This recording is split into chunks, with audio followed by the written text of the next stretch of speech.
Hello guys है welcome to my channel. So आज मैले के बनाएको छु भन्दाखेरि चाहिँ मेरो टेक्निकल चिज चाहिँ आज मैले के राख्नु बनाएको छु भन्दाखेरि चाहिँ तपाईँहरूको है कसैको फोन चार्ज गर्दाखेरि चार्जर सर्ट हुन्छ है, सो राख्नुलाई असुविस्ता हुन्छ है। सो आज तपाईँहरूले त्यो चाहिँ मैले यसरी राख्ने एउटा बनाएको छु, त्यो फोन चार्ज गर्दाखेरि राख्ने बनाएको छु। त्यो चाहिँ कसरी युज गर्नुपर्छ भनेर म तपाईँलाई देख्नेछु। सो मेरो च्यानललाई पनि माया गरिदिनुहोस्, मेरो पेजलाई पनि माया गरिदिनुहोस्, मेरो आफ्नो च्यानललाई माया गरिदिनुहोस्, अघि बढाइदिनुहोस् गाइस हो। यो चाहिँ मैले अब कस्तो तरिकाले बनाएको छु भन्दाखेरि चाहिँ यो एउटा बट्टाको मैले यसरी काटेको छु, यस्तो प्रकारले बनाएको छु, हेर्नुहोस् है। सो यस्तो प्रकारले बनाएको छु हो।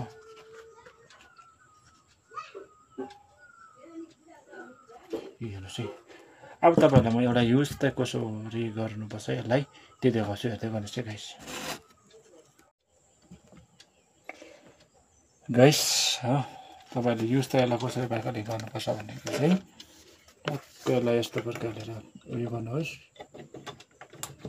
लगाउनुहोस् हो। यस्तो प्रकारले लगाइ यस्तो गर्नुहोस्, टक्क यस्तो प्रकारले हरिन्छ, हेर्नुहोस् है।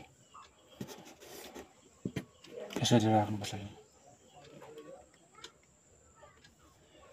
सो यसरी राख्नुहोस् अब होइन, यसरी राख्नुहोस् है। यसरी राख्यो भने तपाईँको चार्जर पनि छोटो चार्जरले पनि हुन्छ हो, अनि राख्ने जग्गा पनि तपाईँलाई असुविस्ता हुँदैन। यो तपाईँले बनाउनुहोस् है गाइस।